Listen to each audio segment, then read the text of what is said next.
Hi, I'm Brendan Ferguson, a designer and writer. This is Dave Grossman again. Dave Bogan, art director. And Heather Logus did design on this episode.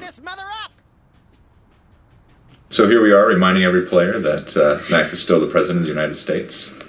And very subtly and cleverly reminding everybody what has been the season-wide plot up to this point, as Sam tries to figure it out himself. We also finally, at this point, actually changed the time of day outside of Sam and Max's office. It's kind of good nice observation. Yeah.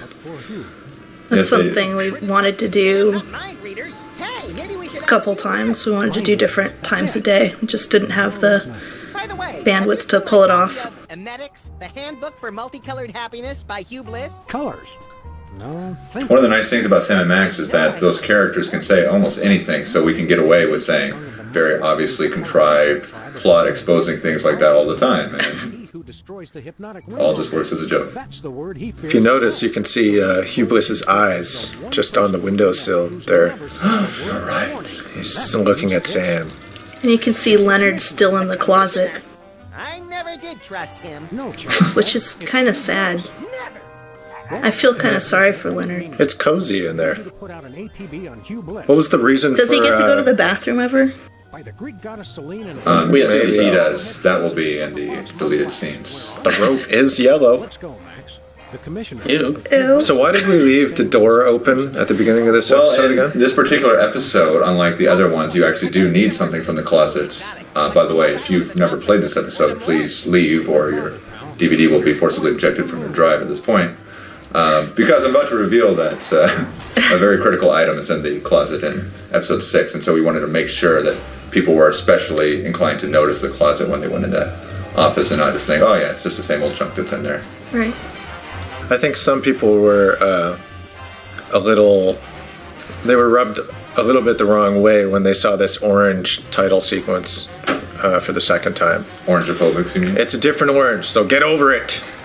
It's just different. a very pleasant Yellow orange. didn't look good with the title colors. Yeah, we had quite a lot of battles to fight at the end of this episode, and if we were to go with what we were thinking originally, which was yellow, we would have had to change the title color also, and we were seriously running out of time at this point. So, Yes, speaking of titles, you'll notice that this one was called Bright Side of the Moon, but it wasn't always. We had originally been going to call it From Jaws of Certain Bliss, and then someone pointed out that that was a bit of a giveaway for anyone who hadn't actually played the rest of the season yet, and we were going to be packaging these all together, and there was going to be lists of all the titles, and you were going to know who the villain was right from the beginning. So we had to come up with something else in a hurry, and I think that was actually someone on the forums and suggested something like that. Analysis anyway. Take this. here's Super No, Ball. we independently thought of that. Super cool Super Ball in his snazzy new suit and his colorful tie as a prismatologist. Super Ball is fabulous. Yellow. This episode was a great opportunity to just bring back everybody. I mean, there's Harry Moleman in the back, and there's Super Ball here, and a bunch more people in the retreat. All of our favorites got to come back. Steve Purcell actually came up with the idea of Rub it off in the when we were doing episode 3, Harry Moleman was in this giant robot suit. You wouldn't know that at the time, You do that. but he thought it would be funny if there was actually this little guy in there controlling a robot suit, and this was our opportunity to finally show that. So it's kind of an interesting character. In this completely indestructible magical I love when he's crying and he's talking about his stinky feet. That's my favorite part of this game. Oh, my feet stink! With my bare hands. One question: would it work? Also, it was going to be a bit of a challenge to sort of get the exposition all in to explain how it was that Hugh Bliss was connected to all of the things that had been going on all season long. So we just used this little visitor center as an opportunity to do that, and we just put up an organizational chart in the back of it. The easy way out. Smart. There it is. My favorite Yeah. part is the veil of secrecy, key element in any world domination plan. Sonic weaponry, diamond tip drills, hurricanes, poisons, cynicism. I think Harry Moleman turned out really great. I love that guy's voice. I really like his face and his his facial animation. It turned out, it works, the automatic lip sync stuff works on some characters better than others, and I think you're right. I think on Harry, it just ended up working out really nicely. Ooh. Okay, go ahead. Shove that one off. Did you finish all your chores? Bosco as his own mother is just a scary thought. Yeah. We went through a lot of different ideas for what Bosco was going to be for this episode. Everything from, I don't even remember, Elvis was one of them. Yeah, that's right. we have a long list of possibilities, but we had to give him be his mother. We don't want to give them away because we might use them still. Okay, forget I said the Elvis thing. 3-foot by 2-foot cue It'll be a complete surprise to everyone. What? I can't believe this! Do you have And this is recapping all the key items they needed in all the episodes. Yeah. And of course Bosco has one of each behind the counter. This is really great. Yeah, this whole little asking for various obscure items part of this dialogue that happened in every episode over the season just turned out to be something that actually was really popular. People were always talking about, oh yes, you see all the list of items that were in there, and it's just a complete throwaway thing that has nothing to do with the plot at all. I so hope you're And Brendan really wanted everyone possible in the world to be a prismatologist now. I just kept asking more. Which is why Could we make a shark? the acid shark is up there, and the bug, and even the ant farm and their plant. And Mr. Spatula. The fish. Sorry. No? Good. Hugh Bliss has this funky animated texture on his head right now, kind of giving him the hologram look. It's actually the same effect that we use on the television in Sam and Max's office, which is kind of funny. It's thrown on there last minute. This is probably the single biggest environment in the season, isn't it? Mm-hmm. Yeah. The big challenge with this environment was we've got this giant space. It's also built in 360 degrees, and there's lots of obstacles in the middle of the characters' walk boxes. The walk boxes are basically the areas that Sam and Max are allowed to walk on in the game with player control. Having obstacles in the middle of the floor space Max and I'll try out this video. it makes it really hard to follow the characters around with the camera and have everything have a sense of screen continuity and all that kind of business. So this is the most advanced that we've kind of brought our environments to at this point. Okay, this Tic-tac-doom game was probably one of the more fun things to design, actually, over the course of the season. I think we spent about a day and a half playing tic-tac-toe against each other and trying to lose. Trying to to make do it sure that was backwards. actually a challenging thing to do. It's really hard to lose. It was really fun, yeah. So the idea is, what kind of arcade game could we put on him that would be pretty straightforward and easy to implement? And so Tic-tac-toe is like the easiest game that we could think of, and For some then reason, Tic-tac-toe did seem to keep coming up. Like we kept trying to work Tic-tac-toe in for some reason. we had it in there in different versions and different ways. And not hard enough. I want my money. And it is a fairly interesting thing just to design a game that you are supposed to lose. Right. And we weren't sure it was going to work, so we did, like Dave said, spend a lot of time play testing There was that. a movie I watched, I think it was Children of Heaven, where a boy has to come in second place in order to get something. I was very intrigued by that, so I always want to make something where you specifically had to lose, but finding something where you could theoretically be trying to win, but then only later realize that you were supposed to lose. And it's still fun to lose. Yeah. That had to be key. And I think his voice lines in that Cinestars or Bluster Blaster's voice lines really make that really fun experience. Oh, man. The barfing. Oh my god. There's plenty of barfing in episode 6, much to my dismay. Yeah. At the beginning of the episode, I was completely freaked out by the fact that But go ahead. Green Max was going to be eating Jimmy and barfing him back up again. Not to mention eating Sam and Max and barfing them back up again. And I would. I think it was mainly because gastrokinesis was just such a great word that once we thought that It's we a had really to keep good it in word. there. I think it was more to make my life miserable, but Yeah, well, I mean, Well- kind of diplomatically throughout the season, we're always trying to make Dave Bogan happy. But by the last episode, hey, for all I know, I'm out of here after this. it's that constant tug of war between keeping the production going and having all the bells and whistles that you want in the game. And I think you guys won this battle. It was also my first trimester of pregnancy, and I was feeling nauseous all the time. Having constant conversations about barfing everywhere was a little rough. Awesome.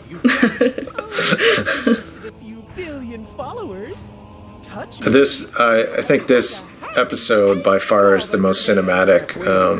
We really tried to go out of our way to explore the environments with the camera, especially in the cutscenes. It's interesting to see the progression from episode 1 to episode 6. You can definitely tell the difference. And I really love the animation of Hugh Bliss in this sequence, and actually for the rest of the game. He's just so lively as a character.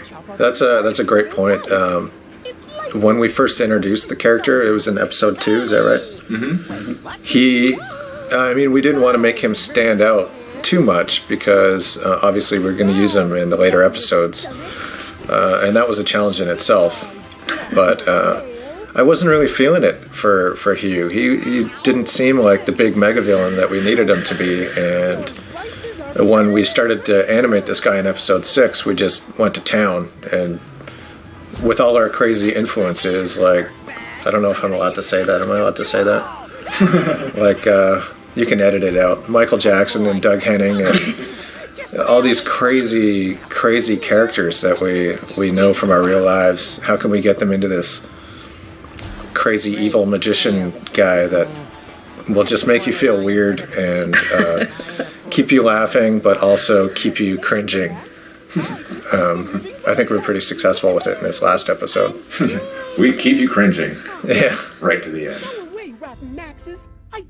I think he's great because you're not really sure whether you like him or whether you're terrified of him. I just love really unpredictable characters where I'm just entertained to see every word that's going to come out of his mouth because you don't know how he's going to intone it or what he's going to be doing or how he's going to contort his body. My feedback on Hugh Bliss from an outside party was the fact that adults who have children will hate him and children will actually love him, which is kind of scary if you're a parent. But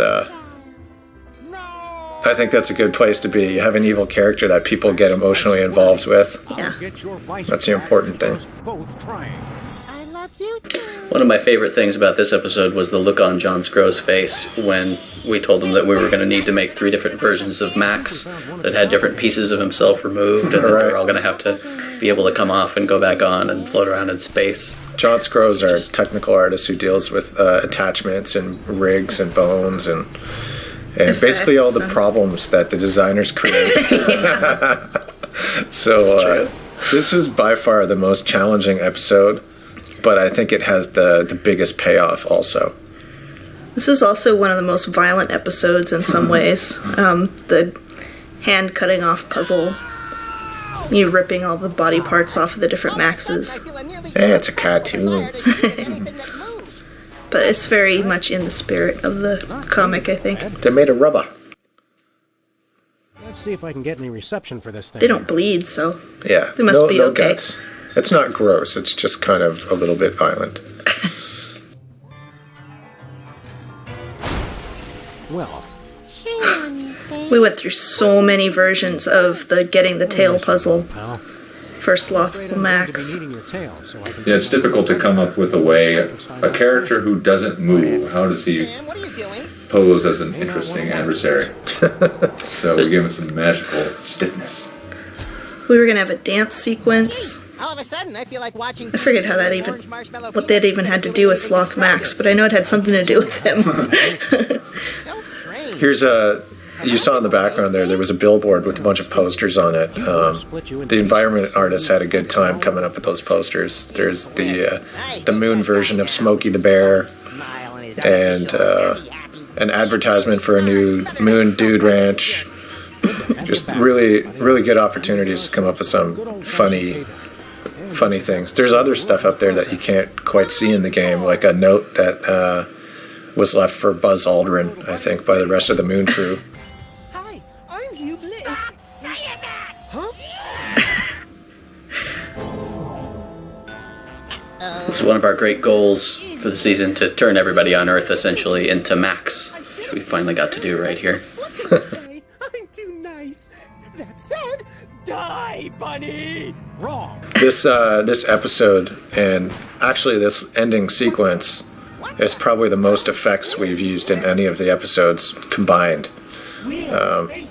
Again, to John Scro's Dismay. dismay. Yeah, but it keeps things going forward. It keeps us designing and improving new ways to do things, like Hugh's bacteria, animated bacteria texture. We really need to focus on kind of developing the special effects tools in our studio, and this is a good way of kind of pushing that envelope. His voice, too, in this scene was a good example of one where we had to kind of go back and forth a couple of times between the processing effect that was going to make him sound like a colony of something, and make that sound good, and one where you were actually going to be able to understand what he said. Yeah, sometimes the processing can make things inaudible. Often, I'd say.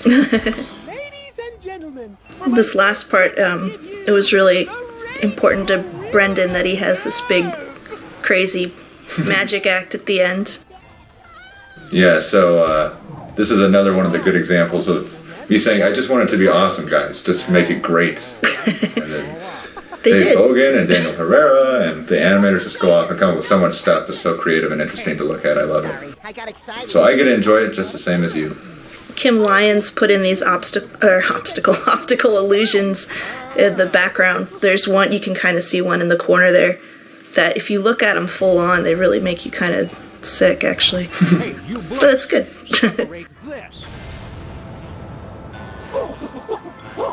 In my mind, one of my biggest worries was how do we finish off this season with such a finale that it's going to make it all worthwhile.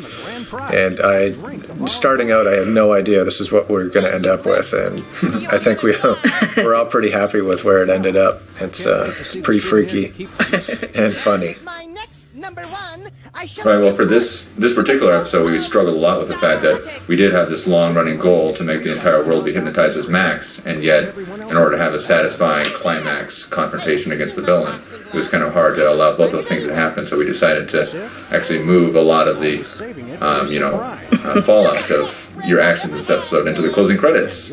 So this scene right here just sets up what we're going to see later in the closing credits of Max going around saving the world by punching everyone out. This ending sequence is another one of Jake's fancy creations. He's an idea guy. And a lot of the times ideas don't get worked into the schedules, which is something we're going to continue to work on. But I really feel that this it gave a real touch of class to the end of the episode and to the end of the season, for that matter. It's great to have another song from Jared in there. That's Jared singing too, is it not? Yeah, Jared sings all the songs. He's a good singer. He was he was really happy amazing. when I sent him the lyrics for this one, because there's a whole sort of Gilbert and Sullivan section, and it turns out he's a really big Gilbert and Sullivan fan. That'll be coming up in a minute. It almost, I really hate to say it, but it almost has that Randy Newman Pixar feel to it, this whole ending sequence. And I don't mean that it's a bad thing to be compared to Pixar, but obviously you want to do new things all the time and not really copy anybody. But this was the end of the season. We were fresh out of ideas, so Yeah. pretty much just had We were to. ready to all go home and We've take got a nap. the Max poses going by there. That was a really That's really quick, cute. quick and dirty way to fill up a lot of 4 minutes, which this song equates to. And it works rather well. It bridges these little cutscene parts together quite nicely and gives you something interesting to look at. I wasn't sure if people were going to get the fact that all the lines that the characters are saying in here are things that Max said over the course of the season. They might just come off as, oh, they're saying something weird, so they're like Max, but no, they're actually Max's lines all over. Wow, I didn't even know that. Well, Some of there them, you go. I caught some of them. I didn't know the whole thing, though. And some of them they do gestures like Max as well. Another funny thing, which I'm sure was no accident, is the poses I created from for Max as he floats by. I wasn't really directed on what kind of poses to make, so I just kind of went off the top of my head. And I think when Jake was editing this stuff together, he kind of tried to place them in the right spots that kind of went along with the lyrics of the song. So you can make up your own stories as to what that means, but it kind of fits. So this is what's off the top of your head. Yeah. I'm getting scared. I originally wanted to have him sucking his thumb, but I pulled away at the last minute. Created with the Telltale tool is my favorite credit, just because it makes it seem like all of those people actually were created with the Telltale tool. That's awesome.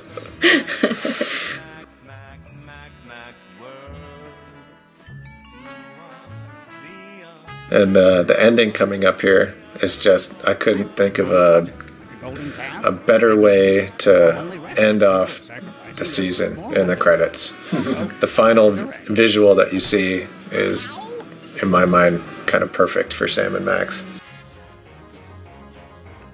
And you probably won't see it for a little while because, like I said, this is 4 minutes long. It's amazing how many... We have a lot of people to thank. Yeah, it's amazing how many names you come up with when you're thanking people.